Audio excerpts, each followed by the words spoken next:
hari umuntu wavuze kuri karakano ravuze ngo muri 2025 ngo hari inama y'abadayimoni yanditse aravuga ngo uyu mupaseri byabivana ahubwo nabo bari kuzimu ari gukorana n'abinama kandi nabo bagaruka bakongera bakaza kutubwira ibintu kandi nabo bagikuzimu abivana hehe yabibwiwe n'iki ko azabinama. Okay, nukuvuga ngo nose intego z'iki gihumbi kivuga barakizi. Ese izo ntego bavuze 8 zagezweho. Nose ibintu byarushaho kuzamba. Niba baravuze ngo barwanya extreme poverty, ubukene buteye ubwo twito mu kinyarwanda rwa kera ubudiriki. None tukaba turi abatindi kurushaho. Iyi si ntabwo iyoborwa n'abantu bambaye umubiri. Abantu bambaye umubiri n'abagaragu n'abaje. Hari imyuka yaje ariko butware bwavuye mu gitaka. Kwanza bashaze no kutwereka ko ibintu tuvuga ngo byo mu buryo bw'umuka ntibinabaho. Bakavuga ngo ibintu bigomba kuba material proved, hagomba kuba ikintu kigaragara. Ibintu batwereka ngo ntasi y'umwuka ibaho. Bino bihugu independence bihugu zacu bihugu byigenga bikwiriye gukurwaho, imipaka igakurwaho, hatagamije kutuzanira amahoro ngo ujye uvaho ujye guhaha muri Kongo ujye hehe. Abo ruvuga ngo uzahungira sute, uzajya muri Kongo ngo ubeho, uzajya Tanzania ngo bakwemerere. Bashyiramo mu buryo bwihariye kandi bwihishe uburyo babanganisha.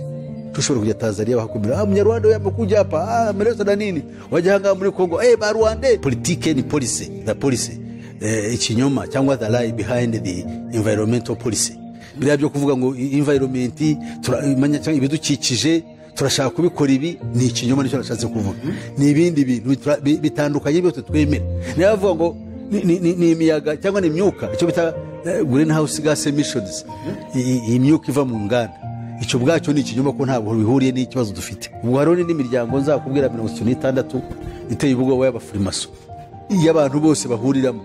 96 ifite imigabane 2, buri mugabane ushinzwe gukora ikintu ushinzwe gukora iki muri wo kuzana zino ntambara tureba nka zira z'abatalibani. Imyuka barayifata mibi bakayipfunyika bakayizana mu bivera bakagera kuri Sahara hejuru muri Afrika bakayirekurira yituruka kugira ngo bitume twumva ko dufite ikibazo cy'ibidukikije. Noneho tuvuge ngo turashaka amafaranga, bakongera bakavuga ati Afrika ifite ibibazo, ubutayu buriyongera, imvura irabura, ubushyuhe buriyongera, kandi nibo babikoze.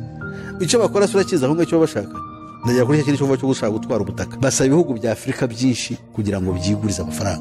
Tugomba gusabira ahubwo za leta zacu muri Afrika. Njya mbona abantu bavuga ngo abanyafrika ntacyo bashobora kwikorera, ntibatekereza, bakora ikisi. Unushatse kuvuga nubwo yabizira akavuga ati reka ndebe mbe nireho kabiri zaba numva ibyabyo. None se wagira ute? Babonye uriya wahayita ukuntu bamugeje baramwishe kubera bino bintu bya corona, uko ibyo ntabwo yabyumva nkuko bishe n'abandi bose nta kwirirwa njyamo. Kandi abo ni batwigisha demokrasi, batwigisha muhiramutya uburenganzira bw'ikiremwa muntu. Abacu ngo intellectuel zacu usanga nazo zavugije induru zirajya muri abo bantu. Yewe niyo mpamvu bwira abantu bose guhungira muri Yesu Kristo wenyine, nta kindi cyadukiza. Ariko se kuki batumva neza? Niyo baraje bakica Musinga Rudahigwa bakamwica twe nk'abanyarwanda abo bantu bakugira bati mpuwe, ariko bara ijiji ziragwira rwose. Niyo mpamvu tugomba gukanguka. Ubundi Satani ikintu yanga ni umuntu Imana yaremye. Yesu yaje kumucungura, we yarashaka kumurimbura. Azatujana muri amazu meza yaduteguriye, nitugerayo tuzahora turiri, zaba kumwe na Eliya, zaba kumwe na Abrahamu, tuzahora turimba ushimwe mwami. Reka twongere tugusuhuze nshuti muvandimwe, wowe ubana natwe kandi ukurikira ibiganiro byiza bitambuka kuri Iron TV, shakiro ry'ubutumwa bwiza bw'Imana. Amahoro y'Imana bane nawe. Turabasuhuje mwese diaspora mu bihugu bitandukanye ku migabane igize isi. Imana ibaha umugisha mwebwe mufata umwanya mukumva ubutumwa bwiza, mukabureba, mugakurikirana ubwo butumwa tuba twabagejeho, kandi Imana iherekeze ijambo ryayo ku buzima bwanyu. Hanyuma turasuhuza abashinga naye mwese bo mu gihugu cy'abaturanyi. Turasuhuza abatanzania, turasuhuza abakongomani, abarigoma bari hano za Gisenyi mwese mwumva ururimi rw'ikinyarwanda. Turasuhuza abagande, abanyakenya. Amahoro y'Imana bane namwe mwese. Uyu munsi rero tunejejwe no kugarukana none kandi kugira ngo dukomeze twigane ijambo ry'Imana. Nkuko bisanzwe murabibona, umuntu uri imbere yanyu ni Pastor Musisi. Umaze kumukunda muri benshi, mutanga komenti kubw'ibiganiro byiza agenda atugezaho, kandi nyine bitwereka ibihe tugezemo, misi ikomeye, misi ya nyuma. aho tugenda tureba ubuzima tubamo buri munsi, kandi satani yamaze gufata inguni zose enye z'isi, ariko abana b'Imana tuzanesha. Rero reka tumuhe mikrofone abasuhuze, hanyuma uyu munsi tubabwire icyo tugiye kuganira. Mbere yuko amaze kubasuhuza, amaze no gusenga kugira ngo twinjiremo turi mu mwuka w'Imana ari kumwe natwe no kuduhishura ubundi bwenge bwinshi bwo kugaburira ijambo ryayo. Pastor, turabasuhuje amahoro y'Imana bane namwe. Murakoze. Imana yo mu ijuru ibahe umugisha, nanjye ndabashuje mu izina ry'Umwami wacu Yesu Kristo. Mwebwe ba Iron TV, mbashimiye no kubona umurimo mwiza mukora wo kwamamaza amagambo, kuko information cyangwa inkuru z'ibintu ibyo ari byo byose ntabwo zikwiriye guhecekwa, cyane cyane muri no bihe biganisha ku musozo w'iminsi. So abo dufatanya kugira ngo inkuru zifitiye abantu akamaro, cyane cyane zifasha abantu kugira ngo ibi bintu umwanzi adutegurira tube tubimenye, rwose ababigiramo uruhare bakadufasha kugira ngo byamamare, turabishimira kandi tukabashimira. Ni muri urwo rwego rero namwe tubashimiye ibyo bintu byo mukora. Hano rero umwanya wo gusuhuza abavandimwe bumva Ikinyarwanda n'Abanyarwanda bari mu Rwanda no hanze yarwo, abari mu migabane yose ine, n'abavandimwe rero bumva iki cyangwa se bavuga indimi zishamikiye ku Kinyarwanda nk'Abarundi n'Abanyamurenge, n'ariya moko yandi yo muri Kongo nk'Abashi n'Abapfurero, nabo Ikinyarwanda baracyumva, ndetse n'abantu bacu b'Abanyejomba aribo Banyabwisha, n'abacu b'Abafumbira n'Abahororo n'Abahangaza muri Tanzania, bashobora kumva aya magambo kandi nyababona benshi. Hari umusore inshuti yanjye ndamushuhuje wa mu gihugu kirwa cya kure cya Taiwan w'Umurundi, ukurikira cyane ibiganiro kandi akabyishimira, bikaba byaramufashije. We yarambwiye ngo ambonye no kumbona ngo yanterura, ntabwo yansuhuza bisanzwe, yanterura kubera ibyishimo. Rero kandi naye n'umwana w'umujyambere, kandi nibwira yuko azagira ubumenyi muri bino bintu, kuko we ni umunyeshuri kuri universite. Abura abana nk'abo ngabo baranshimisha, kuko we aragenda akora ubushakashatsi nawe akabona ko ibyo tuvuga kuko ari iby'ukuri. Rero akabwira ngo nawe bishoboze, nawe azashobora kubyamamaza nawe mu bundi buryo. Ubwo rero bose ndabashuhuje, Imana ibahe umugisha kandi bagiriye neza. Ndumva nagarukiriza aho ngaho. Hanyuma mudufashe gusenga kugira ngo twinjiremo noneho tutangire kuganira. Murakoze. Imana ishobora byose yacu mu ijuru, ubukunda yuko kuri kumenyekana. Sekibi aratuzitiye, yifuza yuko ubumenyi budufite mu bwenge bwaturuka kuri we, maze akaturandata akatwara mu irimbukiro. Ariko umugaragu wawe Pawulo yavuze ijambo ryiza mu rwandiko rwa mbere yandikiye Abikorinto, igice cyaho cya mbere umurongo wa 30, yasobanuye neza yuko twebwe twahawe ubwenge bw'Imana, kandi ubwenge bw'Imana ni Kristo. Kristo muri twe rero aduhishurira uburyo byose, akatumira umucyo, akatwereka n'imigambi y'umubisha uko ikora n'ikigamije kugeraho.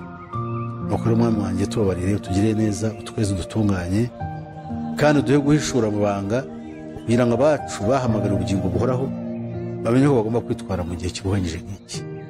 Ushimwe kuko imbabazi zawe, kandi ko wemewe kubidukorera ku bw'ineza yawe ikomeye. Tubyambarije mu izina ryawe Kristo Yesu Umwami wacu, amen. Pastor, tubahaye ikaze rero muri iki kiganiro. Hanyuma hari insanganyamatsiko twari twabatumire kugira ngo tuganire, kandi ndizera ko Imana irabahamo ubwenge bwinshi bwo kugira ngo ndufashe. Ni insanganyamatsiko ivuga ngo ikinyoma cyihishe muri politiki y'ihindagurika ry'ibihe. Turagira ngo mudufashe tubihuze n'ibyanditswe byera, turebe ubu buzima turimo muri iki gihe, turebe n'uburyo bw'imiyoborere mu nzego za politiki mu rwego rw'isi, turebe uburyo bayoboye, niba bahuza neza n'ijambo ry'Imana rivuga. Kuko byanga byakunda, igihe cyose ubuyobozi bw'isi budahuza n'ijambo ry'Imana, hari ishyano rigwirira abatuye isi cyangwa se abaturage b'ibihugu biyobowe n'abo bayobozi. Reka mudufashe rero hanyuma dukomeze ikiganiro. murakoze. Hari mu by'ukuri icyo kintu cyuvuze ni ikintu gikomeye cyane. Bibiliya igaragaza ubutware buzategeka isi bwatangiye mbere, bwarahanuwe, ikatubwira uko buzaba bumeze kandi n'ibyo buzakora. Ntabwo ivuga byinshi, ariko mu ncamake igenda igaragaza ibintu bizabaho kandi by'ingenzi.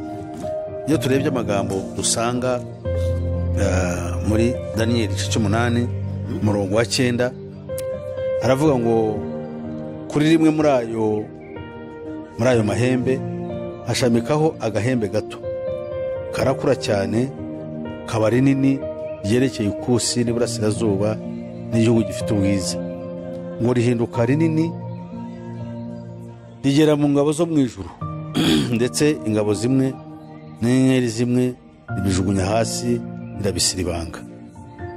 Nuko ririkuza ndetse ryerekesha n'umugaba w'ingabo, rimukuraho igitambo gihoraho, kandi ubuturo bwera burasenyuka.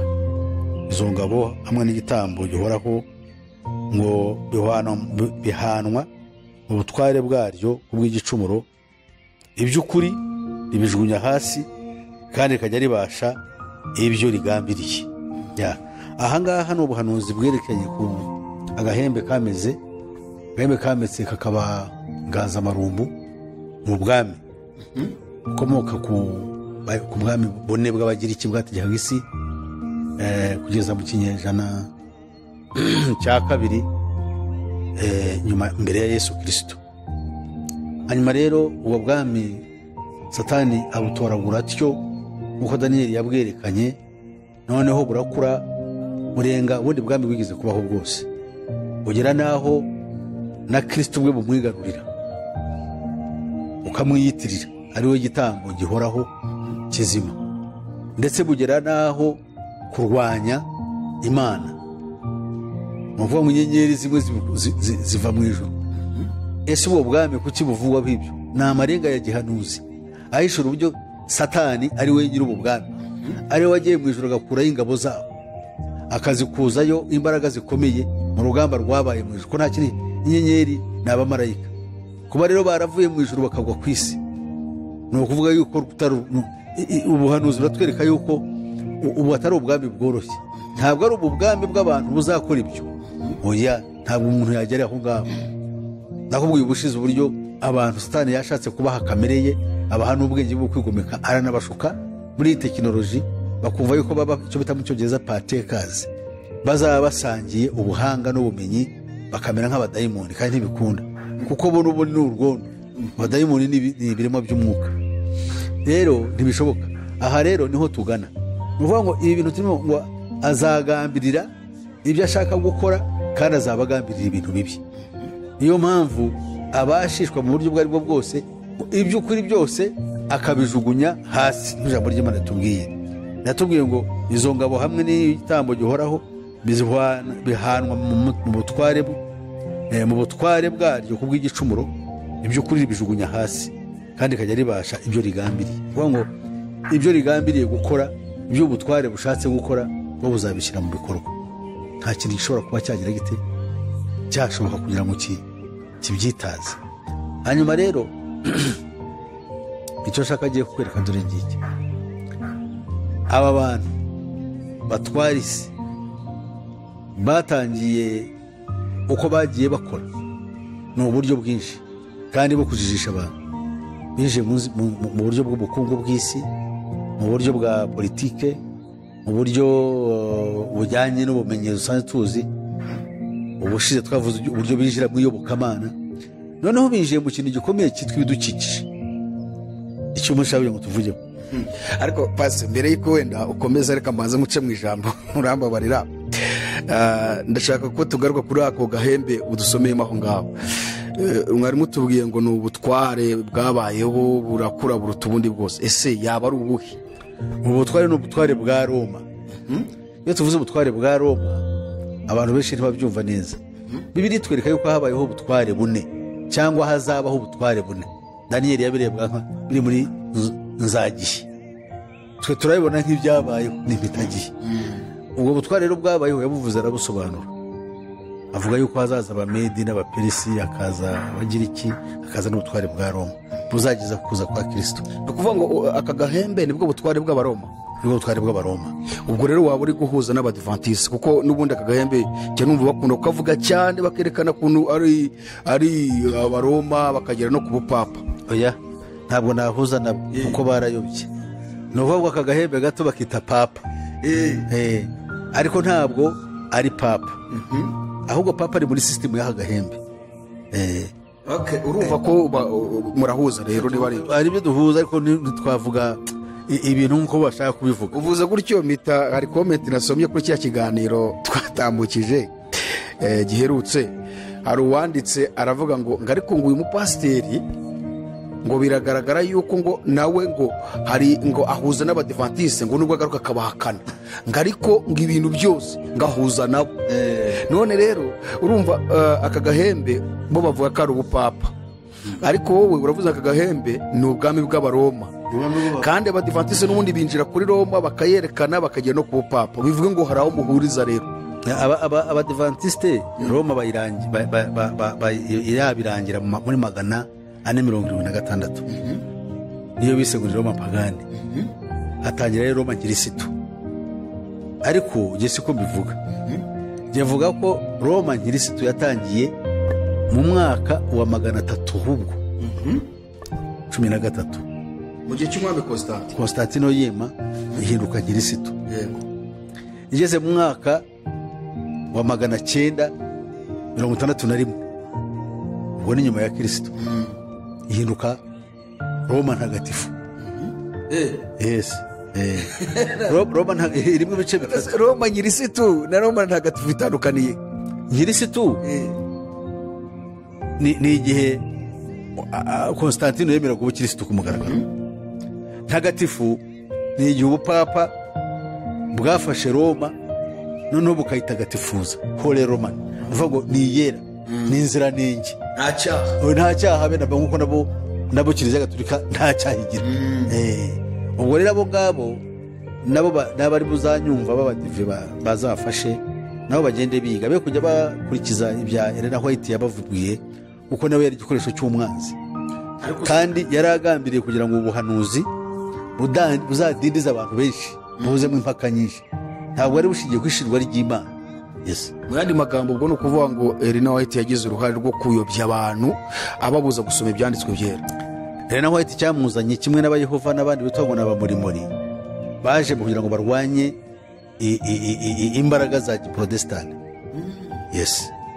ubuprotestante baraje barabushwanyuza, za mbaraga zishingiye ku byanditswe byera no ku mwuka w'Imana zirasenyuka.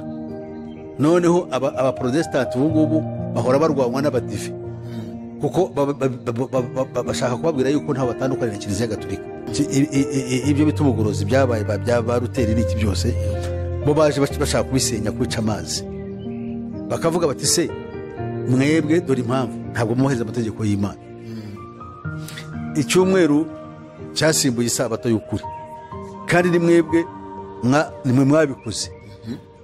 ibintu byakozwe na Kiliziya Gatolika, ndetse dore irabyiyemerera, kandi ibyo ntaho bihuriye, kuko icyumweru cyashyizweho na Konstantino mu kwezi kwa 3 k'umwaka wa 321 niho gishyizeho. icyo gihe ntabwo Kiliziya Gatolika yari ifite imbaraga zo kugikora, ariko nawe agishyiraho hari ibyo yakurikije, kandi by'ukuri yakurikije ko abakirisitu ba kera ntabwo baruhukaga ku cyumweru koko, ariko ku cyumweru rero umunsi wa mbere y'iminsi 7 barahuraga bagasenga, bakibuka umwami wacu. mbese wari umunsi w'urwibutso, kwibuka Yesu Kristo, bakamwibuka basangira ifunguro ryera. noneho uwo munsi ukaba w'amateraniro yabo. kuruhuka ntabwo byabarebaga, kuko ikiruhuko ni Kristo. Bibiliya ishimangira ko ikiruhuko cy'umuntu gitangira yahindukiriye Kristo. burya ni nk'urupfu rw'umuntu. iyo umuntu apfuye iherezo rye riba rirangiye. iyo umuntu yakiriye Kristo, itangira ry'ubugingo bwe riba ritangiye. ni nabwo aruhuka, akaruhuka intambara n'imihati n'ibibi n'imitwaro yo mu mutima. kuko umuntu kuruhuka n'ibyaha, ukaruhukana kamere ipfuye ngo naruhutse ku isabato, ibyo bintu byataye iki? ibyo ni ibintu rwose nta sabato ku munyabyaha uruhutse si iki pasi baratubatiye badutera amabuye isabato yataye igihe kuko Yesu yarababwiye ngo muri imbata imbata z'iki nijye uzaba batura baramubwira ati twebwe ntabwo tujya tuba imbata z'umuntu uwo ari we wese none uravuga ngo turi imbata aravuga ati ni ukuri iyo umuntu ari umunyabyaha aba ari imbata y'icyaha aravuga ati ni ukumwara n'abo batura muzaba batuwe by'ukuri noneho rero mu gihe batabatuwe by'ukuri ariko bakisunga bakavuga ngo bararuhuka kiriya kiruhuko baruhuka ubundi cyari igicucu cy'ikiruhuko nyakuri kizaza Pawulo arabisobanura mu mbonerahamwe akavuga ngo ibyo byose by'isezerano mu gitabo cy'amategeko byari igicucu cy'ibizaza ngo ariko umubiri nyawo wa biriya byose bikubiye mu isezerano rya kera ari igitabo cy'amategeko bifitwe na Kristo. Kristo ahaziye rero amaso tuyakura kuri Mose tukayahanga Kristo.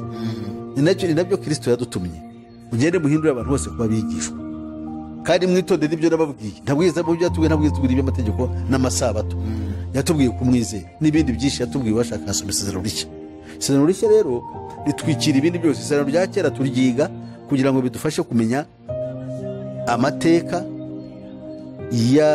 y'agakiza k'umuntu uburyo yatangiye no kumenya icyaha icyo ari cyo no kumenya amateka y'imibanire y'abantu b'Imana mu isezerano rya kera uko batsinzwe ibyabananiye ibyabasitaje n'ibyabagushije kugira ngo nitubimenya tubyirinde ariko naho tutabyirinda ku bwacu tubyirinda ku bwa Kristo. Nicyo mpamvu yavuze ati ntabwo nzabasiga muri imfubyi ariko ibintu abantu tubyumva nzabana namwe kugeza ku mperuka ari kumwe natwe badufashe niwe ufashe itorero. Niyo mpamvu mu isezerano rya kera Kristo ataje ngo ahagarare n'abari baririmo kuko yabahaye amategeko ngo kandi amategeko yaje ku gicumu hari ariko byagombaga kugira iherezo. Iryo herezo ni ryari? Ni igihe urubyaro ruzaboneka kandi urwo rubyaro rwabonetse muri Kristo. Arababwira ngo isabato izabere ikiruhuko n'ikimenyetso ngo mu bihe byanyu byose ibihe byabo se kugera ryari? Kugera Kristo aje. Ko Kristo yaraje ubundi Isirayeli yarashyiriweho nk'igihugu cyo kwamamaza Imana. Kristo rero aje biriya byose birangiye no Kristo agize ate abari ugomba gufatwa atari uw'abayuda bonyine cyangwa abakomoka ku bw'Isirayeli bonyine ahubwo ari amahanga yose. Ubwo rero ntabwo isabato cyari ikintu cyo kuruhuka nk'itegeko ahubwo rya tegeko ryo kuruhuka rya kane bavuga ngo twarishe ryo ryimukira mu buryo bw'umwuka rikaza muri Kristo. Urigarura rero ni antikristo kuko ntashaka yuko turuhuka nk'ikiruhuko Kristo yaduhaye ntabwo areka yuko tugiye kukiduha. Pasi ihangane gato ntacyo bureba iyo mirongo hari ikibazo ngiye kubaza. Ubwo ushatse kuvuga yuko se abantu bose bayobotse isabato bari mu murongo wa antikristo? Bari mu murongo wa antikristo kuko impamvu bari mu murongo wa antikristo dore biri kivuga. Yesu yavugaga ku byerekeye isezerano rya kera yavuga ngo no mu mategeko yanyu byanditsemo yakundaga kuvuga iyo mvugo gusa ntabwo najya mu byanditswe byabyo ariko wowe uzashaka tuzabimuha. No mu mategeko yanyu agakora referanse no mu mategeko yanyu mwahawe ibyo byanditswemo ntabwo bava mu mategeko yacu abavuga ngo ni ibyacu ni itorero. Noneho rero ahangaha haravuga ngo umurongo wa 7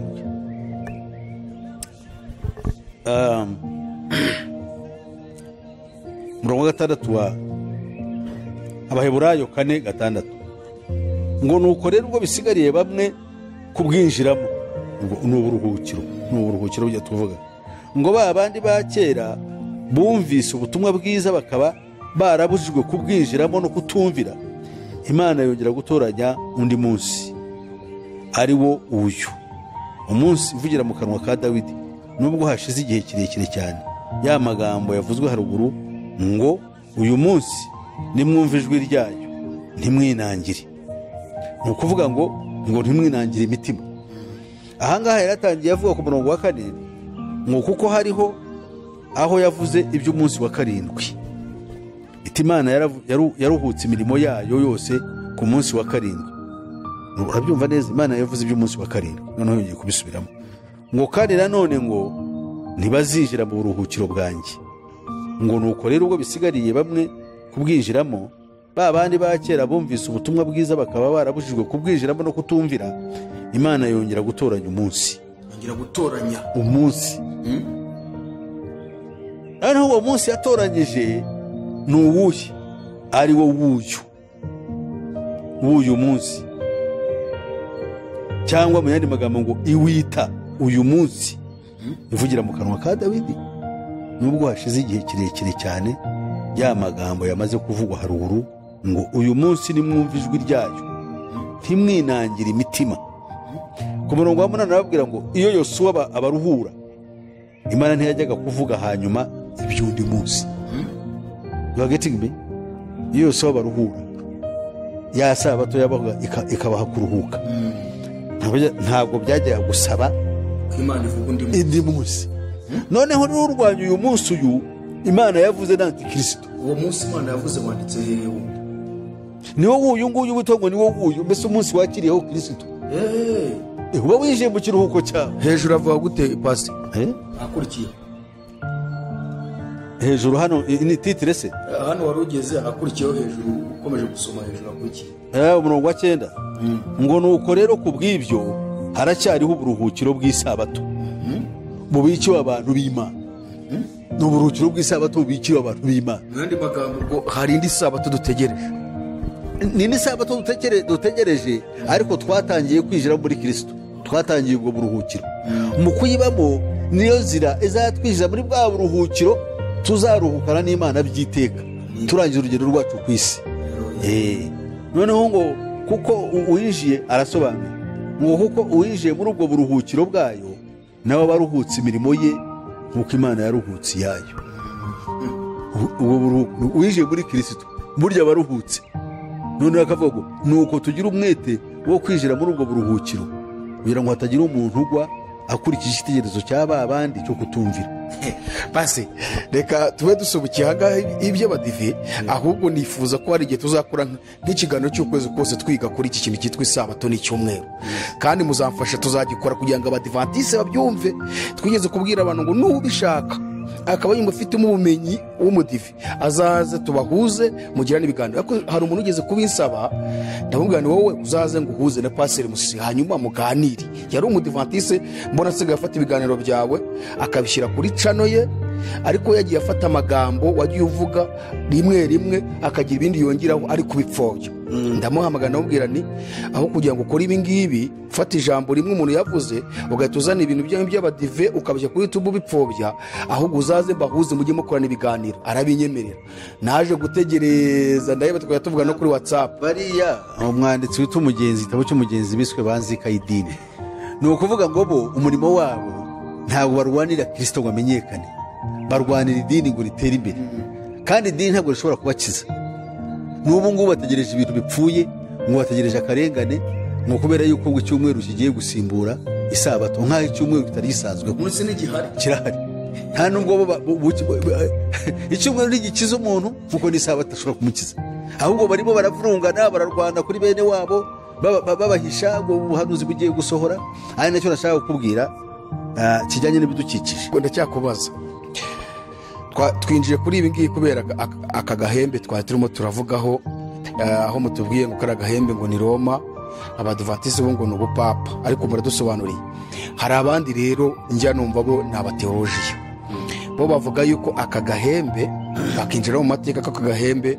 ngo ari ubwami bwakomotse ku Bugiriki bagasobanura n'uwo mwami uwo ari we bakavuga ngo n'uwitwaga ngo ni Antiochus Epiphanes wa kane none mwe mutubwiye ko ubu bwami ari Roma ese ibyo ni ukuri bimeze biti no theologians baravangiwe nuvuga biriya bintu bya theology buri muntu buri dini bigisha ukwabyo abadive bashobora kugisha ukwabyo abo bavuganye ngo ni abapantekote nabo bakavuga ukwabyo n'abandi nabo bakabyigisha ukwabyo ariko iyo tuvuga ibi bintu ntabwo tujya mu individuals ntabwo tuvuga umuntu ku giti cye ngo ni Epifani ngo what no cyangwa abandi ngo ni Nero ntabwo ari byo turavuga ubwami a kingdom ubwami buramba bukagira abami banyuranye bagapfa none ubwami cyo bita dynasty mu cyongereza butandukanye n'umwami runaka. Tugomba gutandukanya a dynasty and a sovereign. A sovereign ni umwami individu ku giti cye igihe amara akava ku butegetsi, ariko dynasty ni ubwami busimburwa abana bagasimbura basi, cyangwa iyo system ikagenda igaruka igenda ihindagurika abantu ariko ifite umurongo umwe. Ubwami bwa Roma rero bwo butandukanye n'ibi, ni ubwami bukomoka mu banyaburayi Caucasians, bwashyizweho bugenda busimburana, burimo system ikorera mu ibanga, mubwira uko bukora mu buryo bwa satani buhishe kugira umuntu atabimenya. Kubavuga rero ngo bwakomotse ku Bugiriki, yes ibyo ni ukuri, ariko ishami rimwe ry'ubwami bw'Ubugiriki, kuko hari Lukiyosi, hari Ptolemy, hari bari abami bane kane kujya kubitindamo. Abo bami bane bari barimo rero, umwe muri ubwo bwami niho ubwami bwa Roma bwashamikiye. Muri ba bami bane uwitwa Alexander yasize, Alexander the Great. Noneho rero buza kubyara ubwami bwa Roma. Ubwami bwa Roma n'ubu burakura bubira, nubwo abagira iki bubira n'isi yose. Noneho ubu ngubu bugenda bukura iyi myaka yose. Twebwe mu Rwanda nubwo ari bwategekaga isi, ariko mu buryo bufatika bwari butaratugeraho, buraza butugeraho, natwe buradukukumba, buradukoroniza, bukwira isi yose. Imico yabwo n'umurongo wabwo n'indimi zabo birakwira hose ku isi. Ubu uzi ko Abashinwa barwana kwiga Icyongereza n'Abajapani, n'Abarusiya bavuga Ikirusiya, ariko bagereza kwiga kugira ngo bagire international diplomacy, bagomba kumenya Icyongereza. N'Abarabu n'ubwo bafite ururimi rwabo, n'Abasipanyoli n'abaki, ariko Abasipanyoli, Abafaransa, Abadage, Abongereza, izo ndimi zikomoka mu bwami bwa Roma ntuzigishwa ku isi yose. None igitangaje na ya mahembe 10 yandi akomoka muri abo bantu. Yes, katwigarukire noneho kuri konsanganyamatsiko yacu, ikinyoma kishe muri politike y'ihindagurika ry'ibihe. Mwana mugeze mutanye kutubwira ku birebana n'ibidukikije, nduva mwakomereza aho ngaho. Politike y'ibidukikije ni porogaramu yateguwe hashize imyaka myinshi, itegurwa kugira ngo icakaze abantu, ibambura ubutaka bwabo. Icyo cyane cyane cy'ingenzi. Noneho abantu babe abahakwa ku butaka bwose bw'isi, babukontorora n'icyo bashaka. Ariko bari mu mugambi nanone wo kubabashisha kurimbura inyokomuntu. Ibyo byose by'ibidukikije rero birukanka. Intambara inama ya mbere y'ikirangirire izwi yabereye aho bita Rio de Janeiro mu mwaka w'1992. Itegura kuvuga ngo isi ifite ibibazo by'ibidukikije. Kubera izo mpamvu rero ibyo bibazo by'ibidukikije barabiremekanya kugira ngo bibeho. Noneho bigaragaza yuko ari ikibazo gikwiriye guhagurukirwa n'amahanga yose. Noneho rero nabo bamaze kubikiraho, batangira n'uburyo bwo kurwanya bya bindi bavuga, bajya babishyira mu bikorwa bigaragarira amaso y'abantu yuko bihari. Bajya bati ntimureba. Ubundi bari abantu bafite uburyo bwo gukoresha ibyo bita electromagnetic waves, imbaraga bakoresheje za nuclear, bakazishora mu butaka, zikaba zabyara imitingito, zikabyara ibyo bita volcanic eruptions, biriya bintu byo kunuka kw'ibirunga. Mwabonye ibyabereye Haiti, umutingito wagarutse bisha abantu benshi. Haiti yongeye kuba umutingito. Umunsi umutingito wa Haiti ujya muriza, abantu baratunaniye. Bya ntabwo ari byo. Iki kirunga bibingiye biruka. Ubivuze nagiye kubaza nese pase. Ubushaka kumbwira ngo na kino cyanyiragonga ejo buri cyarutse kikaza n'imitingito za Gisenyi iyo zaguma, bashobora kuba barabyize mu ruhare. Oya bikwirirwa ubaza. N'ibindi byose bigenda biruka nibo babikora. Yes. Barabikora, ni ukuvuga ngo hari ibyo bitangwa ni SAN. Nuvuga ni Conseil Européen de Recherche Nucléaire. Ibyo ngibyo biba hagati y'Ubusuwisi n'Ubufaransa.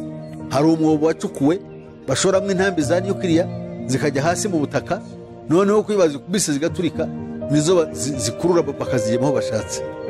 Yes. Ubwo rero cyo ni ikintu cya mbere. Ndagenda nkubwira bimwe muri ibyo bintu. bafite umushinga umushinga wo uri ahantu bita Alaska ni muri Amerika, ni igice kidafite aho gihuriye na ubundi cyakabaye ari igice cya Canada.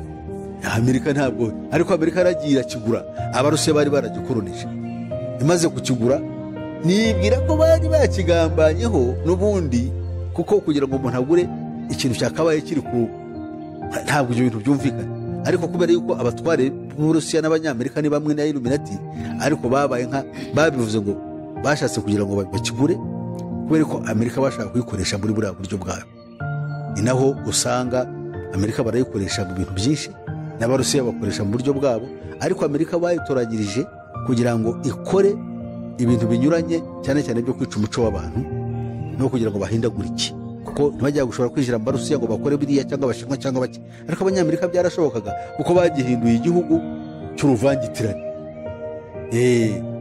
Bakita mu Cyongereza ngo ni potpourri, ni ukuvuga ngo ni inkono ibira, bafata ibintu amoko yose, umwirabura ugiye ukaba umwenegihugu muri rwa ruvange rwabo, noneho abantu bakaba kikaba icyitegererezo cy'uko isi bayishaka, kugira ngo ibe isi imwe y'uruvangavange rw'amoko yose.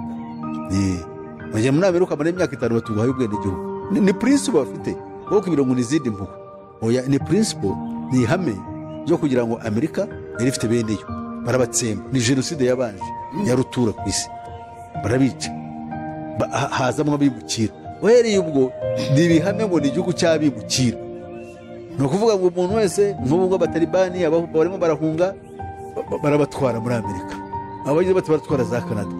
Kuki batabatwara mu Burayi? Batwarayo bake, abandi bakabatwara za Australia, kuko Australia nayo ni igihugu cy'abimukira, bakavukire barabishe. Ni ibintu bishya bari barateguye kugira ngo nubwo bari abashize ba nyir'ubwite, ariko n'abazakurikiraho nabo bazabica, kugira ngo bajye babona aho bajya gupfurika abantu. Umuntu bakagusenyera, bamara kugusenyera bakakwereka bati umuntu tugusembereze hano kandi uraza kuba neza. So noneho ubwo ndashaka kuvuga ku byerekeye, maze kuvuga kuri sana iyo projet cyangwa iyo installation ibera mu Burayi. Nagira ngo mvuge ku byerekeye undi mushinga wenda rero tunarangirizaho, kugira ngo abantu bamenye ibintu bintu bijyanye no guhindagurika kw'ibihe, icyo kibya kibigihishe inyuma. Muri uriya mushinga bawita HAP muri Alaska, ahantu hitwa Anchorage, hafi naho bita Gakona, ni mu wilderness cyangwa ni mu ishyamba zidatuwe n'abantu, kandi mu bukonje nyine. Yo muri Alaska aho twakonje, aho rero bahateguriye icyo bita installation. Iyo installation ni ukuvuga ni ikigo cyahubatswe. Icyo kigo kikaba bakita, harimo projet ikorerwamo yitwa HAP. HAP bivuze ngo ni High Frequency Active Oral Research Program, mu magambo arambuye. Noneho aho ngaho bagerageza kuvuga ngo barahashakashakira, ngo ni ubushakashatsi bakora ku byerekeye iby'ikirere gisanzure gusa, ariko ntibavuge exactly ibyo bakoramo. None ibyo bakoramo noneho ni ibi: bahakorera imbaraga z'amashanyarazi, aho bazikura ubuzima n'abazikoresha muri za oil cyangwa ibindi, ariko bakazikora, bamara kuzikora noneho bakazohereza mu kirere bifashishije icyo bita iri, ni ukuvuga ngo ni icyuma bubatse, ubundi bakita ngo ni hita. Iyo ukirebye hita ni ukuvuga ikintu gishyushya, ariko mu yandi magambo bo ubundi bakita ngo ni ionospheric research instrument. Ionospheric cyangwa ionosphere research instrument. Mu yandi magambo ni ukuvuga ngo igikoresho cyifasha mu gukora ubushakashatsi mu byerekeye isanzure, atmosphere. Ijambo ion mu Cyongereza cyangwa ionosphere ni bafata cya cyuma bagakora imbaraga zigera kuri wotsi hagati y'ijana n'igihumbi za wotsi. Wotsi ni uburyo tubara amashanyarazi. Noneho reba 1 biliyoni za wotsi cyangwa z'ubwinshi bw'umuriro w'amashanyarazi bakoze.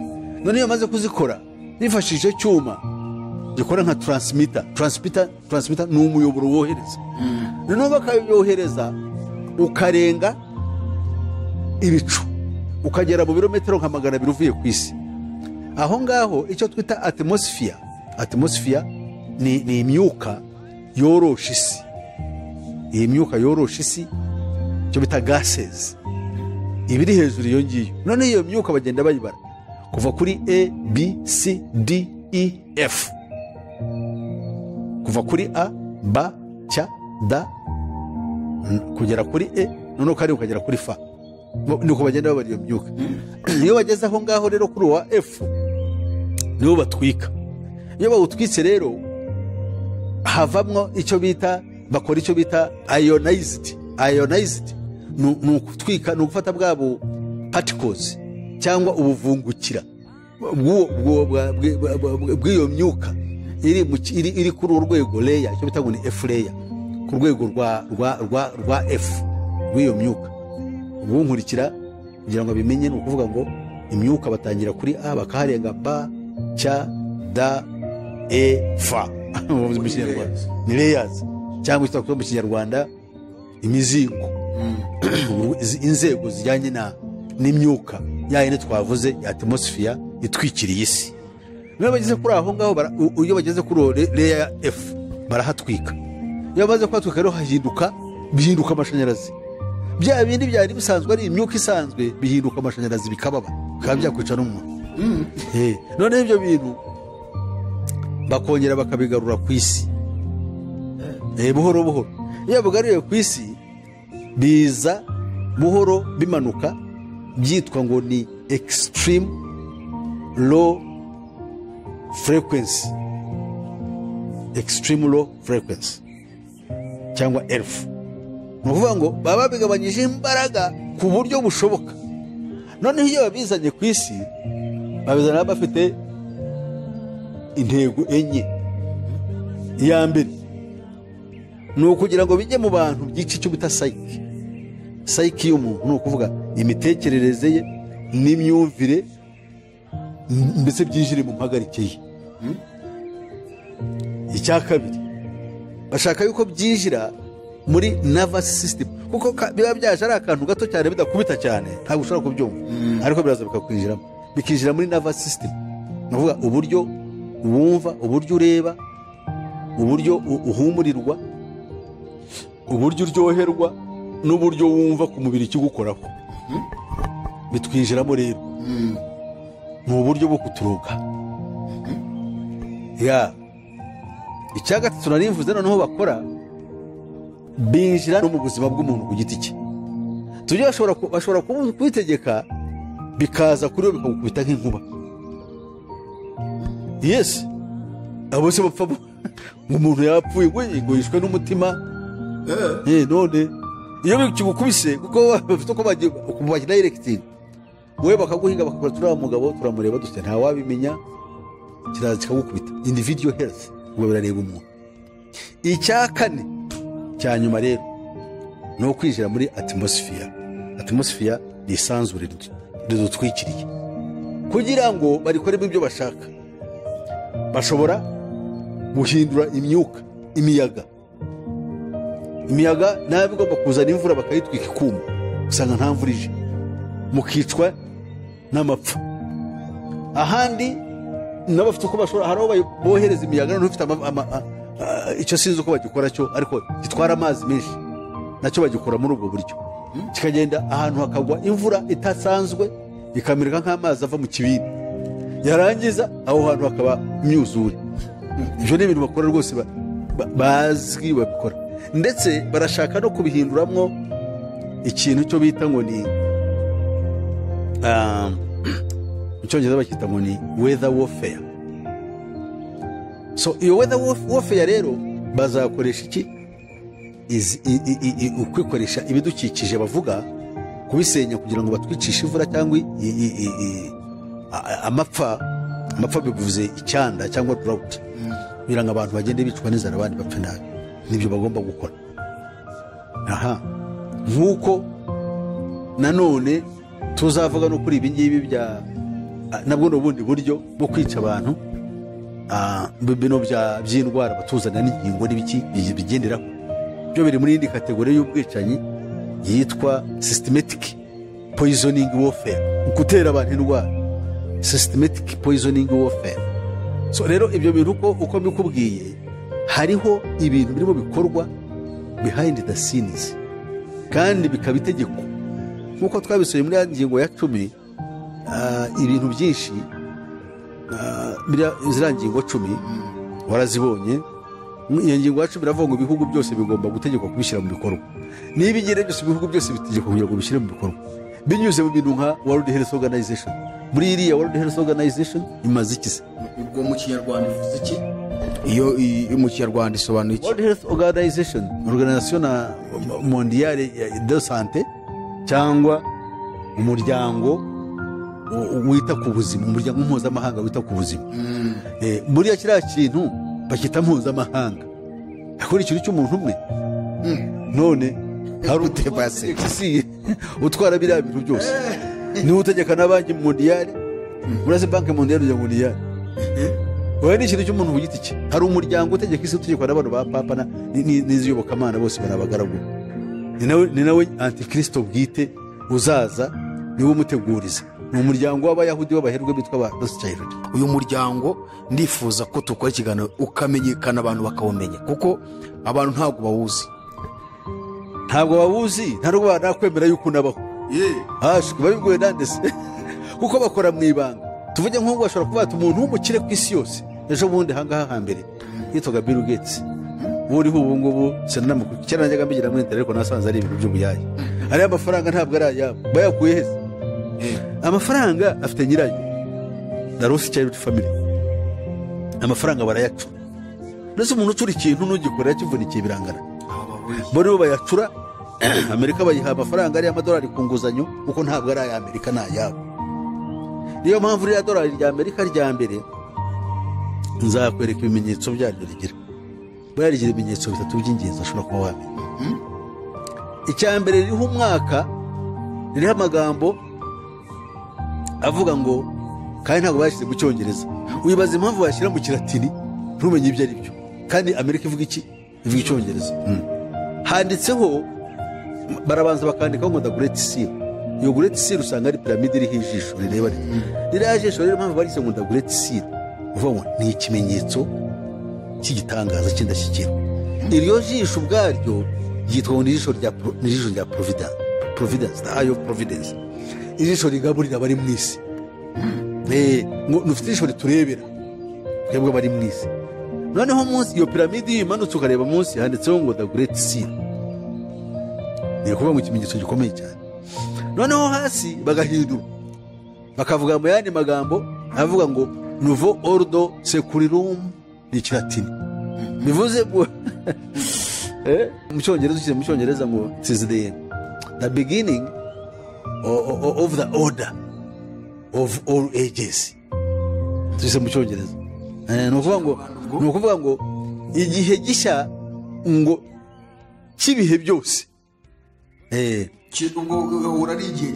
new order of the ages. Ibihe byose bihora ari bishya. Ngo ni igihe cyo twinjiyemo ariko kitazarangira. Ngo iki gihe dutangiye twashyizeho nta kintu uzakivuguruza. This is the new order of the ages. Ubwo ni wa muryango wa Rothschild. Yes, the new order uko no banyirayo mafaranga. The new order of the ages. Mu kilatini bavuze ngo Nouveau Ordre Securium. Ukujya mu padiri yavuga akavuga azamura ariko kilatini bakivuga. Baravuga bigatinda ariko nta mayere y'umwanzi Securium. Ariko turashize kuko noneho hagati aho iyo ibyo bintu birebye, iyo bavuye aho ngaho, iyo urebye ku rundi ruhande rw'iburyo uzahasanga mbanditse mu nyuguti icyo bita ngo Roman figures. Bafata Roman figures ni ukuvuga ngira ngo nk'uko rero bavuga ngo v ngo ni 5 biriya tubyita roman figures, inyuguti cyangwa imibare ariko mu buryo bwa kiromani, ugasanga banditse umwaka w'igihumbi 776 byanditsemo bya dolari. Hatangiye iki? Nibwo hatangiye umushinga wo gushyiraho ubwami bwa Antikristo ku isi ku mugaragaro. Umaze imyaka irenga 200 uwo mushinga ushyizweho. Noneho rero icyo ugomba kumenya ngiki, hasi y'uwo mubare wanditse mu figures z'abaroma cyangwa mu nyuguti za kiromani, ariko bivuga imibare, ko bandika imibare, kuko imibare y'abaroma bayandika mu nyuguti nk'izo kwandika, kuko bavuga ngo d bivuze 100, c bivuze 100, v bivuze 5, r bivuze 50. none uko rero babyanditse. Noneho hasi hari ishusho y'igihunyira. Igihunyira bivuze ngo ubwenge ndashyikirwa, ubwo igihungirwa kireba mu ijuru. Muri igihungirwa mu ijuru kiba kireba, ntabwo wabimenye. Wowe wifatira idorari ryo kwigurira irindazi, ariko twebwe tugomba kureba ibikubiyemo. hariho n'igihunyira, igihunyira uvuga ngo ubwenge ndashyikirwa, kuko cyo ngo bureba hose no mu ijoro n'ahandi kiba kiri maso. Rero twebwe turasinziriye ariko barareba. So rero ni ukuvuga ngo ntarambiranye naho ibintu biri, ubwo mpamvu naringiye aho ngaho. turi mu kirere biriya bintu batwika bakwerekeza imvura aho bashaka bakayizimya ntiyongere kugwa. Rero babiziranyeho. Ni ukuvuga ngo hari intambara yo bita weather warfare, intambara igomba kurwana hifashishijwe ibihe uko bimeze. Twebwe rero bakadusinziriza ngo inganda, imyuka iva mu nganda. No, that's nonsense. Inganda zirekura carbon dioxide. Carbon dioxide ni ibyo kurya by'ibimera, ahubwo ibimera byakaye byishimo ku byo kurya bibaho ibyo kurya byinshi. ubu bushatse kuvuga ngo biriya bintu bavuga ngo imyotsi y'inganda yangiza ikirere, bigatuma akanyuzo k'izuba ngo kagenda kangirika, bigatuma imvura igwa nabi. Ese ntabwo iriya myotsi kuko y'inganda ishobora kugira izo ngaruka? ni ukubeshya. Barabeshya, ntabwo ari byo. Ntabwo inganda zishobora kuba zahumanya ikirere. Reka nkwe nk'urugero, muri Afurika dufite inganda zingana 4%. Abanyaburayi nibo bafite inganda, mbese icyo bita Northern Hemisphere, Amerika ya ruguru, Burayi, Ubushinwa, iwabo ndetse n'ugiye mu kirere cyabo hari igihe ureba nk'ubu ugasanga habaye nijoro kubera izo nganda ibyuka zitwara mu kirere, ndetse bakavaho bakajya no kuruhuka n'ahandi. Ariko ntabwo baba bahura n'ibibazo dufite twebwe. Baratubwira ngo ingaruka z'ibyo bintu, z'iyo myuka, ingaruka mbese zo guhindagura kw'ibihe, kandi ngo ziva mu nganda 70%. Ibihugu cyane cyane bikiri mu nzira y'amajyambere, ariko cyane cyane Afurika, ngo nizo zihura n'ibibazo bituruka muri za nganda. Kandi wabo nkubwiye ko mu Bushinwa hari igihe imyuka ifata ikirere n'izuba rikijima. None kuki bo batagira ingaruka, twari tuzigira ingaruka? Icyitonderwa ngiye kurangirizaho, bikoramo ubushakashatsi uzashyira ahagaragara. Iyi myuka barayifata mibi, bakayipfunyika, bakayizana mu bivera, bakagera kuri Sahara hejuru muri Afurika, bakayirekuriraho yituruka, kugira ngo bitume twumva ko dufite ikibazo cy'ibidukikije. Noneho tuvuge ngo turashaka amafaranga, bo baduha amafaranga yo kuza kurwana intambara yo kugira ngo beze ikirere cyacu, kuko nibo baba bakiroze, kandi ntabwo bakirogesha imyuka bo bapfunyitse, bakayijugunya ku North Pole. Iyo tuvuze North Pole cyangwa Polar Regions, abantu bazi geography, abantu benshi ntibakigana na geography nk'ibyo, ngo bumenye ntabwo bugikenewe, ngo abantu biga ku ordinateri gusa. Ibi byaranyobeye, abo ntabwo bazi icyo bita Polar Regions icyo ari cyo. Nuvuga iriya babijugunya hehe? kuri pole, ku isi no ku mutwe w'isi no kundi bayise, bagamije kugira ngo bahumanye aho ngaho, ngo noneho hatangire ziriya za ice cyangwa neje, hariya neje zigire ziyage. Noneho ibindi bakaza bakabijya kuri Sahara muri Afurika. None ibyo bintu byose bakaza bahakoreka ngo rero hariya, dore hariya harayaga, ni ukubera inganda. Bakongera bakavuga ati dore Afurika ifite ibibazo, ubutayu buriyongera, imvura irabura, ubushyuhe buriyongera, kandi nibo babikoze. Icyo bakora sura kiza aho ngacyo bashaka, ndagira kuri cyo kintu cyo gushaka gutwara ubutaka. basaba ibihugu bya Afurika byinshi kugira ngo byigurize amafaranga. Urumva neza? Hari ikigega cyashinzwe na Rothschild cy'amafaranga akora ibyo, bakita ngo ni Global Environmental Facility. Nk'uko cyitwa rero ngo ni Global Environment, tugiye mu bidukikije. Environment bivuze ebi, abaswahili bakita ngo ni mazingira. Biriya bidukikije bagishyiriyeho kandi iby'isi yose bagishyiriye icyo bita ngo ni facilitate, mbese uburyo bwo kukibonera igisubizo. Noneho ni amafaranga, ni banki yihariye. Ubundi yari muri United, yari muri World Bank, ariko ubu yavuyeyo. Muri World Bank yagize ite, yarahavuye, kiba ikigega cyihariye gitanga amafaranga. Usanga rero baduha amafaranga menshi bakaba ku nguzanyo. Noneho aya mafaranga iyo muba mwarasezeranye ingwate n'ubutaka. Urumva neza? Ni ukuvuga ngo ingwate, iyo batanze amafaranga ingwate cyane ibihugu bitanga n'ubutaka. Bakora amasezerano, niba nawe kwishyura hari igice cy'ubutaka tugomba kuzatwara. Yes, ibihugu byinshi rero bigenda bitakaza ubutaka, ukuva ngo banki mondiale ngo yaduhaye ahangaha ngo bagiye kuyiha hariya hantu, ariko ni ubutaka bugiye buragwatirizwa. Naho uzavugana n'umuntu w'umunyamurenge yagiye umupasitori, ahura n'umukobwa w'umuriya mugabo witwaga Martin Luther King, arambaza atari ku iwanyu ni hehe, aramubwira ati muri Kongo ahantu twese ameze hati, aramusobanura ati hariya niho iwanyu niho hari intambara. Ati byoza impamvu yabyo. Ati se ni ukubera iki? Ati mwaragurishijwe nubwo buriya butaka bwose. Icyo ni icyaha cyavuzwe n'uwo mukobwa wa Martin Luther King. Noneho bigatuma nibaza ninde wahaguze se? Amafaranga bagenda baha Mobutu bande bakayira kandi bakayasubiza iwabo, usanga n'igihugu bagize bati bagitwaye. Mwe ntibashobora kubabwira nk'abaturage, ariko bateruza umutekano muke hariya ahantu kugira ngo abantu bahahunge nyine bahatware. Ni buriya buryo haba ari ahabwo, na za leta ntabwo ushobora kubihagarika, no zabihagarika ndetse kandi nazo zifashwe bugwate. Tugomba gusabira ahubwo za leta zacu muri Afurika. Njya mbona abantu bavuga ngo abanyafurika ntacyo bashobora kwikorera, ntibatekereza, bakora iki se? Unushatse kuvuga nubwo yabizira akavuga ati reka ndebe mbe nireho kabiri zaba numva ibyabyo. None se wagira uti wabonye uriya wa Haiti ukuntu bamugeje wa Haiti uwitwa Moise Juvenal, baramwishe kubera bino bintu bya corona, uko ibyo ntabwo yabyumva, nkuko bishe n'abandi bose ntakwirirwa njya. Birangiye abacamanza bari bahawe iyo dosiye, baje kureba higana barakunga. Nta mucamanza yemera gufata iyo dosiye ngo yikurikirane gukora iperereza ry'urupfu rwe. Kandi abo batwigisha demokarasi, batwigisha muhiramutya uburenganzira bw'ikiremwa muntu. Abacu ngo intellectuelle zacu usanga nazo zavugije induru zirajya muri abo bantu. Jewe niyo mpamvu bwira abantu bose guhungira muri Yesu Kristo wenyine, nta kindi cyadukiza.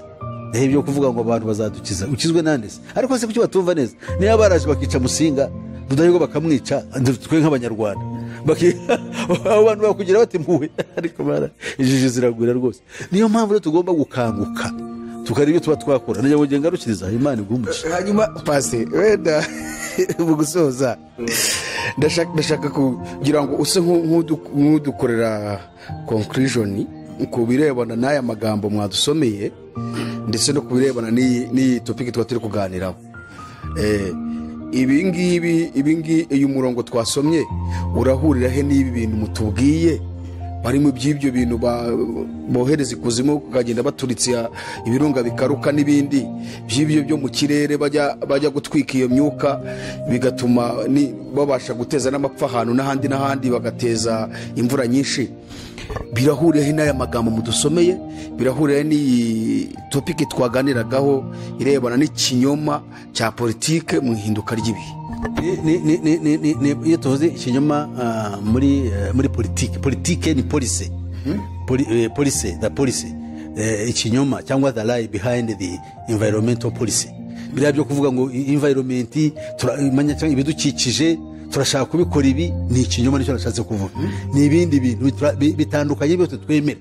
Niyo bavuga ngo ni imiyaga cyangwa ni imyuka, icyo bita greenhouse gas emissions, imyuka iva mu nganda, icyo bwacyo ni ikinyoma, ko ntabwo bihuriye n'ikibazo dufite.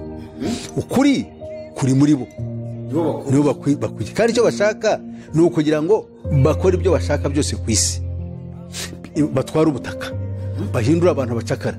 Ntabwo biri muri Afurika honyine, ni Burayi ho barabirangije. Nko muri Amerika hari icyo bita ngo ni FEMA, Federal Emergency Management Authority. Ni ukuvuga ngo ubutaka bw'abanyamerika bose nka biriya bintu iriya miriro yaka, ni ukubisha abanyamerika yuko iriya miriro bita wild fires, iriya miriro itwika ikabura n'abayizimya, kwerekana yuko iyo miriro ari ikibazo cy'ibidukikije. Ni ukuvuga ngo icyo bashaka gukora ku butaka mu rwego rwo kuturengera tugomba kubyakira twihuta. hanyuma birahurehere n'aya magambo mwadusomeye ya karagahembe. Yego yaka gahembe y'ubu butware ni ukwigarura isi yose, bagatwara ubutaka abantu bagahinduka abacakara. Noneho ba bantu ntabwo bakora kuri ubutaka bwonyine, ubwo ugiye nkubwiye ku ruhande rw'ibidukikije, ariko ku ruhande rw'ifaranga barafite uko babikora. Ku ruhande rw'iyobokamana twarabivuze, bagenda binjira mu nzego zose z'umuntu abaho, kuko bagomba guhagarara mu nzego enye zose: urwego rujyanye na ekonome, urujyanye n'iyobokamana, urujyanye na ntuza na mbese imibereho y'umuntu, imigino tamuzi. Byose ibyo bintu byose bagomba kubyinjiramo, bakakwinjiramo mu myizerere yawe, bakwinjira mu mikorere yawe, mu bukungu kubaho, no bakinjiramo no mu mibereho yawe kubaho. Byose bakabitwara, iyo babyinjiyemo baba bagufashe. Ubukungu buri maboko yabo. Ubu ikintu gikorwa ni ukugira ngo ubukungu bube mu maboko y'abantu bake kandi bafite ubushobozi bwo gukora icyo bashaka ku isi, noneho abandi bantu bose basigaye babe abacakara. Ni ukuvuga ngo muri ibi byose twize, intego ya Satani afitemo ahangaha ni iyihe? Ubundi Satani ikintu yanga ni umuntu Imana yaremye. Yesu yaje kumucungura, we yarashaka kumurimbura. Icyo bintu cyashaka abanza kurimbura, kuko icyambere na kugira ngo utegeke neza gukoresha n'ibyo ashaka, arabanza akijira mu mibereho yawe, mu bukungu. Yava aho ngaho akinjira mu iyobokamana, kugira ngo ya mana ikurengera ayigutanye, we kuyambaza. Nuyitera umugongo Imana nayo nta kuntu izagutabara, yakweretse inzira urayanga. Noneho yarangiza akijira no social survival yawe ukubaho, agatangira kwinjira mu muryango wawe, ukubana n'umugore, uko abana bagwiriye kumera, noneho ugatangira ukaryana n'umugore, ugatangira ukaryana n'abana, mbese isi ikaba irapfuye. Noneho abana bagatangira kureba system itegeka isi nk'umubyeyi, kandi ubwo niwe mwicanyi. Noneho isi ubwo twitwa global citizens, nicyo bashaka kutwereka. Bino bihugu independence z'ibihugu zacu, ibihugu byigenga bikwiriye gukurwaho, imipaka igakurwaho, hatagamije kutuzanira amahoro ngo ujye uvaho ujye guhaha muri Kongo ujye hehe. Ahubwo uvuga ngo ugomba kuba vertically situated, ukareba hejuru gusa, aho ubutware bwo hejuru. Hano mu bidu aho bakaba bihungira, hano bakabaza uzahahungira sute, uzajya muri Kongo ngo ubeho, uzajya Tanzania ngo bakwemerere. Bashyiramo mu buryo bwihariye kandi bwihishe uburyo babanganisha. Tushobora kujya Tanzania bakakwemera, Munyarwanda we mukujya hapa, Meresa na nini, wajya hanga muri Kongo, ba Rwanda, ugasanga mwese ukibaza ahangaha murajya turajya he, ugasanga n'abarundi bari Munyarwanda, kandi ubwo dufite ibibazo bisa, no kutugonganisha. Uburyo babikoramo rero guca mu ubushero. Ndashaka kuzavuga ibintu byinshi nyambona biteye ubwoba, ariko sinzi Imana nyine izaduhigiye. Ndashaka tugane ibiganiro byinshi kabisa. Noneho n'ibyo bintu ugasanga ni ikibazo, ugasanga abahimbye izina babise izina runaka, Abanyarwanda akaducamo imirwe, bakabita ibi, ejo bakabita ibi. Noneho wajya kwibaza iriya jambo ryavuye, urivuga nawe ntazi aho yarikuye, ariko ni umugambi ukorwa mu ibanga, iryo jambo rikaza rikigishwa abantu kugira ngo abantu bangane, cyangwa umuntu ye kwemera mugenzi we yuko basangiye igihugu cyangwa basangiye umuco. Mu gusoza hari akantu ushaka ko wenda uvuga kuri comment batanze kuri iki kiganiro cy'ubushize. Hari umuntu wavuze kuri kariya kantu, yavuze ngo muri 2025 ngo hari inama y'abadayimoni. Yanditse aravuga ngo ese uyu mupaseri ibyo abivana ahubwo nabo bari kuzimu, ari gukorana n'inama, kandi nabo bagaruka bakongera bakaza kutubwira ibintu kandi nabo bagikuzimu, abivana hehe? Yabibwiwe n'iki ko azaba inama? Okay, ni ukuvuga ngo ibintu tuba tuvuga ntabwo babisanga mu mashuri. Ibintu tuba tuvuga hari n'abambwira ngo uzane ibyo bitabo ngo nawe duheho. No, njyewe ndi umushakashatsi. Ni umushakashatsi mu buryo bwa information ifite, nyibona mu buryo bubiri. hariho through research and intuition. Intuition ni ukuvuga ngo umuntu hishurirwa ikintu mu bitangaza Imana ikiguhaye. Abantu rero bakavuga kuko hari abantu bemera kwerekwa, ibyo ndabyemera, ariko kwerekwa abo bemera vuga Imana yaje inyereka ibi nabo cyangwa mu nzu cyangwa muki. Ariko nk'ikintu cyo nkubwiye, hariho umuntu ashobora kuza akakwita izina cyangwa abantu runaka bakabita izina kandi ubona abanyarwanda nibatandukanye n'abandi. Urumva neza? Noneho abantu bakarisabira hejuru, kandi ko bamaze kubanganisha mugatangira kuryana mwita amazina wenda sijya kuyajyamo. Ariko ikintu nagitekereje ubundi kiza mu kinyereka revuga ati nguko bakora kugira ngo abantu baryane. Icyo ni gikora mu bushakashatsi kagikurikira Imana kakimpishura nkakivuga bazavuga cyanditse so rero ntago babyumva. Cyakora aka kantu ko k'inama y'abadayimoni nagakuye ahantu umuntu yarakanyoherereje kandi avuze nsanga ari byo, kuko hari gahunda yatangiye mu mwaka wa 2015. Iyo gahunda yitwa intego z'ikinyagihumbi ngo zirambye. Muri iriya gahunda mu by'ukuri icyatangijwe ntabwo ari cyatwe tureba, oya, hatangijwe gahunda yo kugira ngo mu mwaka wa 2030 mu myaka 15 iri imbere hazabeho ibintu bazaba bagezeho, ariko byihishe inyuma ya biriya bintu batwereka, kugira ngo biriya bintu babikora kugira ngo baduhe bibahe inzira yo kubemerera kugira ngo bakore ibintu bashaka. Nk'urugero, mu mwaka wa 2000 habayeho inama yiswe yashyizeho intego 8 z'ikinyagihumbi. Umubajije umuntu wese w'umunyarwanda igihumbi bavuga urakizi? Oya, kuki atibaza igihumbi icyo ari cyo? Abo bajya kumbaza biriya byo mvuze, abo babitegura bo bazaba bakiriho. None se intego z'ikinyagihumbi kivuga barakizi? Ese izo ntego bavuze 8 zagezweho? None se ibintu byarushijeho kuzamba? Niba baravuze ngo barwanya extreme poverty, ubukene buteye ubwoba, twita mu kinyarwanda rwa kera ubudirigi, none tukaba turi abatindi kurushaho, abantu biyongera kuba benshi, abagore babyara, education for all kugira ngo abantu bose bige, n'ibindi bintu byinshi birimo n'ibidukikije. Ariko ingingo ya 7 ya 8 iravuga ngo ni nayo nabonye ahubwo bagezeho. Ibihugu byose biri mu nzira y'amajyambere bigomba gushaka guhakwa ku bihugu bya rutura, kugira ngo hagire igihugu, buri gihugu gihirye kigihatse.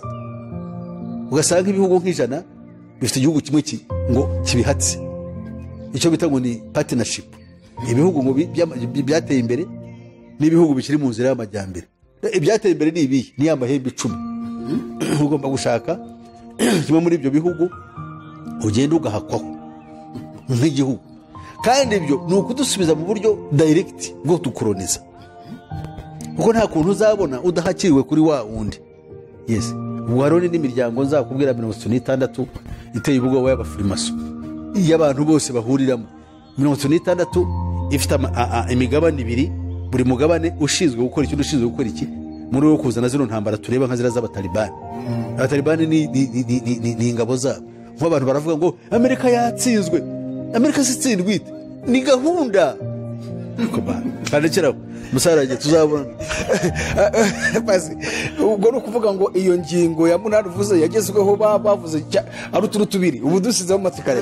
Iyo ngingo ya 8 nicyo kinyagihumbi ngo babashatse kuvuga iki? Ni ukuvuga baradusubiza mu bukoroni bwo gushaka nyine kuturimbura muri buriya buryo. Izo ntego ntabwo zagezweho. Ubu ngubu zino ntego zakozwe hihutishwa izi ngizi za 2015, nyuma y'imyaka 15 nizo bashyizeho. Izo ntego z'ikinyagihumbi za 2015 ubu tumaze kuzigendaho imyaka 5. Noneho rero icyo nanisanzwe nzi, ubundi abadayimoni, uwo muntu uzamumbwirire we aza kugenda ikiganiro uhereye mu 1945. Iyi si ntabwo iyoborwa n'abantu bambaye umubiri. Abantu bambaye umubiri ni abagaragu n'abaja. Hari imyuka yaje, aribwo butware bwavuye mu gitaka. Ubutware bwavuye mu gitaka rero nyuma y'intambara ya kabiri y'isi yose. Burya intambara ya kabiri y'isi yose, mbese intambara ebyiri z'isi yose zabaye igitangaza, zatumye abantu batakaza ubutware bari bafite. Noneho abadayimoni baraza ku mugaragaro baricara kugira ngo bakore, nibo bateza imbere siyansi na tekinoloji itureba yihuta.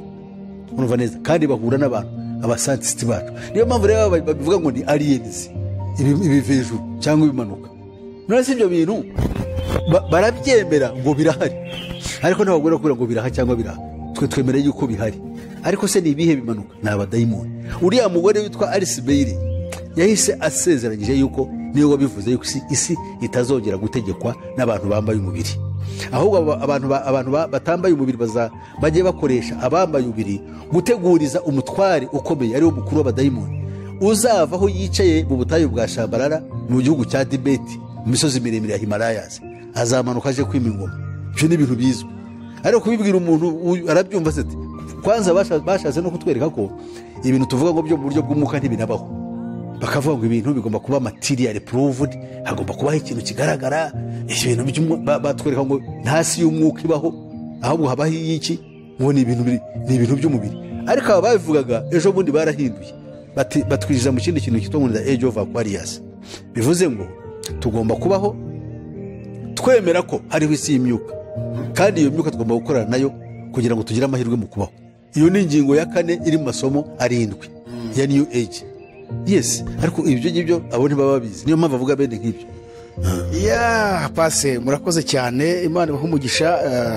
Yewe ubanza kerekane dore mu gitondo tuganira. Reka dushimire mwebwe abadukurikiye, mufashe umwanya mwumva ijambo ry'Imana. Intego yo kwiga ibi bintu ni ukugira ngo tumenye ibihe n'iminsi, tumenye uko isi ihagaze, tumenye n'ubutware buyiyoboye. Icyo twababwira ni uko isi iyobowe n'ubutware bw'umwijima bwa Satani. Urumva ko ikiremwa muntu kimaze kuba abacakara ba Satani n'abadayimoni. Rero ibi tugomba kubyiga twifashishije ibyanditswe byera kugira ngo bitumurikire, bitwereke umwijima n'umucyo, tubashe guhungira mu mucyo turokoke. Hanyuma pasi turabashimiye, reka mudufashe gusengera abari badukurikiye. Buri wese asaba Imana gukomeza guhishurirwa ububwiru no kwezwa kugira ngo turusheho guhinduka abana b'Imana, kandi Imana twishimire. Igihe cyose Imana aza guhora, kuko byanga byakunda izahora pasi. Imana izahora inzigo, izaza ariko turi mu ruhande rwayo idukize. Guhunga Uwiteka no kumuhungiraho, hanyuma aho niwo tuzakirira. Imana ibahe umugisha. Murakoze. Uhoraho Mana yacu, ushimwe cyane. Abagaragu n'abaja bawe bambaye umubiri ndabasabira kugira ngo bamenye ukuri, bagire ubushakashatsi, bagire ihishurwa ributurutseho. Iyo hishurwa baribona uko baguhindukiriye, kandi urwunge rw'amadini dutugora ntabwo rushobora kuduhagakiza, ariko n'uwo duhagakiza ko n'uwo dukunda n'uwo dupfiriye. Uhishuriye buri muntu wese uzumva ikiganiro agira intambwe y'ubumenyi ashaka, ariko uyu bumenyi dushaka si ikindi, mbere na mbere ni ukwiragiza Yesu Kristo, umuntu akamwakira mu bugingo bwe ko niwe murengezi wacu. Ndabasabiye rero kugira ngo bagire neza, kandi twese turinde icyago, turinde ikibi, turinde gukorwa n'isoni, turinde umugambi w'umwanzi wo kutugirira nabi. Bidushoboze byose mu izina rya Yesu Kristo umwami wacu, amen. Hanyuma mwatanga namba zanyu kugira ngo wagira ikibazo yabaza akababaza. Hanyuma ikindi turabibutsa pasi, mufite channel kugira ngo bajye bakurikira ibiganiro mu buryo bwagutse. Channel yanyu yitwa nguki? Murakoze kunyibutsa. Hari ibiganiro bindi byo kwigisha abantu ku buryo buri systematic cyangwa uburyo bwateguwe bw'ijambo ry'Imana. Tushyiraho n'ibindi bintu byose umuntu ashaka rero kugira ngo abikurikire. Ufite channel yitwa Pastor Peter Musisi Official. Uburyo byandikwa ni ukwandika PR cyangwa PR, bashyiraho akadomo, PR bihagarariye Pastor, hanyuma ukandikaho Peter Musisi Official. Official ni officiel cyangwa official mu Cyongereza. So rero icyo uzajya kuri urubuga rwa YouTube akiyabonesha cyangwa agasubscribe, azaba dukoreye ikintu cyiza mu kudushyikira muri uyu murimo dukora, kuko nta bundi buryo bwo kudufasha buhari. Kwiyandikisha ni byiza, abantu wese tukumva ko ibyo dukora hari abantu babibona kandi bakora share bakabyamamaza n'ahandi. Cyane twibanda, hari ibiganiro dutambutsaho n'iki Cyongereza n'Ikinyarwanda kirahari, n'izindi ndimi zo muri Afurika turagenda tuzongeraho zimwe zishobora kuvuga muri kano karere, ariko twe nk'Abanyarwanda twakoresha Ikinyarwanda n'Icyongereza. Abari muri diaspora bajya badufasha zo z'Icyongereza bakazikwirakwiza hirya no hino mu mashuti yabo, cyane cyane Abanyaburayi, ko bambwiye yuko iby'Iyobokamana babivuyeho bibereye muri yoga, ariko hari bamwe Imana bo yafasha bakagira icyo bamenya. sohora imana ibaho umugisha. Hanyuma telefone yanjye ni 07 85 50 60 76. wampamagara tukaganira ukagira ibyo twungurana aho kugira ngo wenda ugire. Ariko hari n'uwandika aho ngaho muri za comments nk'uyu nguyu umuvandimwe wanditse biriya bintu, nabwo ndabikunda kugira ngo nijya kongera kujya mu kiganiro turebe za comments zanyu, turebe izo twasubiza kugira ngo ntube guhora mu rujijo. turabashimiye mwese abari badukurikiye, hanyuma ikiganiro nakagaruka. Imana ibahe umugisha. Shalom shalom.